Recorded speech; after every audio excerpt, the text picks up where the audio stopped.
প্রিয় দর্শক, দেখছেন আমি চেয়ারের পেছনে দাঁড়িয়ে আছি। মনে হচ্ছে আমি লুকোনোর চেষ্টা করছি।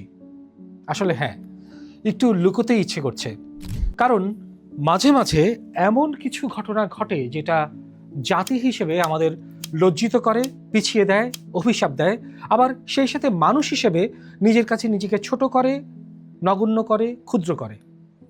তেমনি একটি ঘটনা আমরা সাক্ষী হলাম কিছুদিন আগে নরসিংদীতে।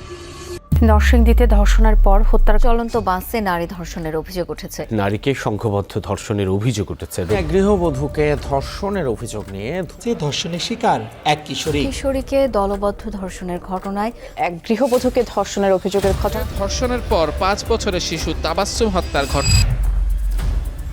দুইটা মহিলা দেখছে আমার নিতে, ওইখানে দিয়ে অনেক খারাপ কাজ করছে, আমার মারছে, তাও দেখছে, তাও কিছু করলো না মহিলা দুইটা। নরসিংদীর ঘটনা আপনারা জানেন, আমি আবার নতুন করে আপনাদেরকে বলতে যাব না, কিন্তু আমি শুধু আপনাদের কাছে একটা প্রশ্ন করতে চাই।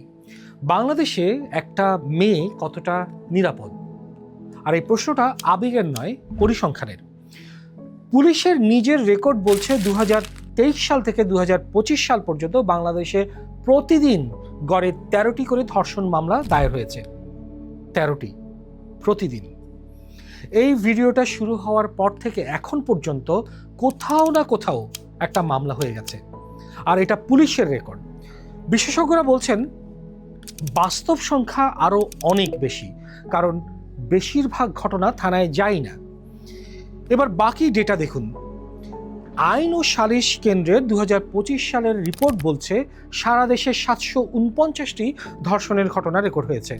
এর মধ্যে 180টি হচ্ছে গণধর্ষণ। অন্তত 36 জন নারীকে ধর্ষণের পর হত্যা করা হয়েছে।